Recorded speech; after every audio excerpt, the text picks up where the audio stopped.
Hello people and welcome back to another video. Now today I'll show you a save that I've been playing just so I can help you with some things that I've figured out. Now, one thing you'll need to do is expand, because trust me, in this Age of History 3, if you don't expand quickly, you just get completely destroyed by everyone else who ends up forming nations like this, and they're just too powerful for you. I also find that, when you're in the state that I'm in this save, where, as you can see, I'm the #1 power, but just because I'm the #1 power by far, doesn't mean that I'm going to be the best, that I'm going to be able to win any war. And part of that is that aggressive expansion is a big issue when you're this big. So if you're ever playing a game and you get to this type of size, this starts in 550 BC, by the way, so playing time is 1,000 years. Once you're to this size, you're going to want to slow down your expansion a bit, just so you don't end up being killed. Now, as you can see, I'm making 86 gold a month, and I think, for me at least, the easiest way to do that is I'll sort by economy.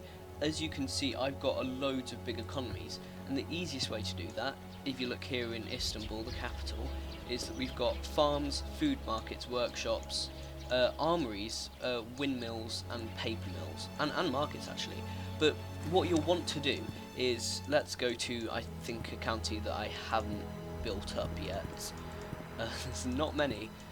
I think every single county's been built up at least a bit. Okay, let's look at this county here.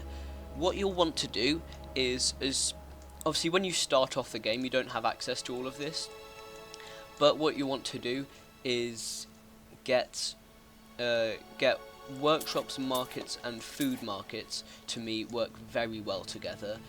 Get the top one, which will always be the one that is specific to that region's production, because it's always so good. And economy plus 3.6, economy plus 4.4, economy plus 3.4, and I think there was a vineyard over here, economy plus 2.8, all very good. So that's what you'll want to do in a lot of regions like this. You'll want to get the, for example, here it's a paper mill or a vineyard or a fishery, because they all work very well. So for expanding your economy, you'll want to do that. And I haven't even done much of this, although I will. And look, it's just that easy. You can just grab over everything, and there we go.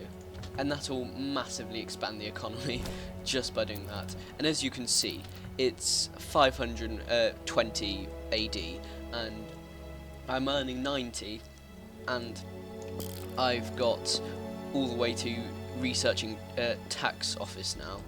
Where did I want to get to? Yes, it was getting universal education that I was going to, just so I could set something in. But as you can see, you can really get through a lot of this by building libraries, and then as soon as you've got schools, building schools, it works really well, and you can start really getting through that technology quickly. Because, for example, my army, I've got infantry unlocked, elite pikemen, early cavalry, horse archers, cannons, and settlers, of course, but you've always got settlers. So my army, it's a kind of a mix of some older stuff, some newer stuff, but it's mostly newer stuff, and it's really beefy.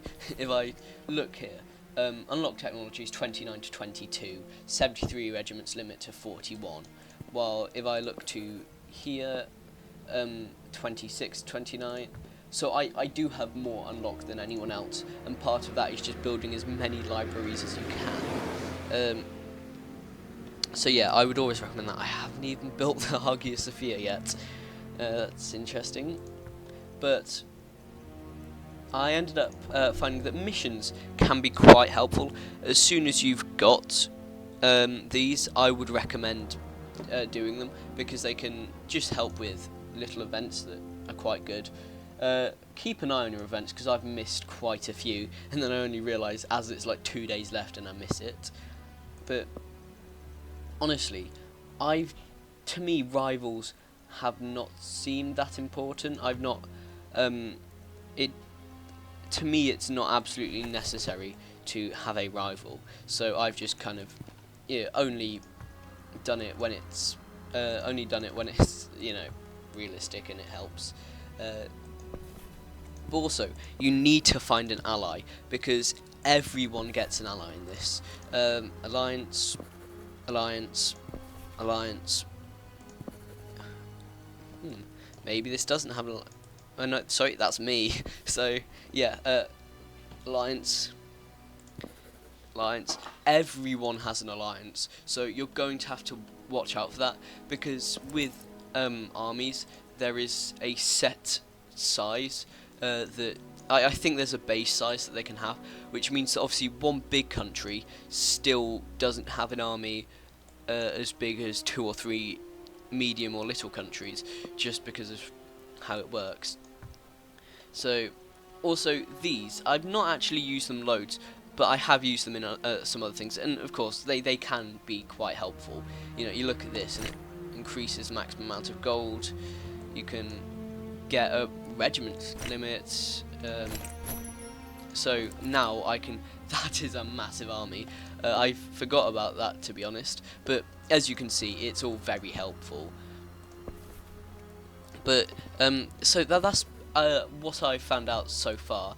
I'm not too bothered about. I've seen some people splitting up their armies and having each section for one thing. I've not been too concerned about that, so I'm not sure if you'd want to or not, but it's not greatly bothered me. And advisors, I keep them as up to date as I can, although it's been a bit since I've updated them in this save. But yeah, those are some of my tips that I found in this save specifically, but also multiple others. Thank you so much for watching this video. I've enjoyed making it. I hope you enjoyed watching it, and goodbye.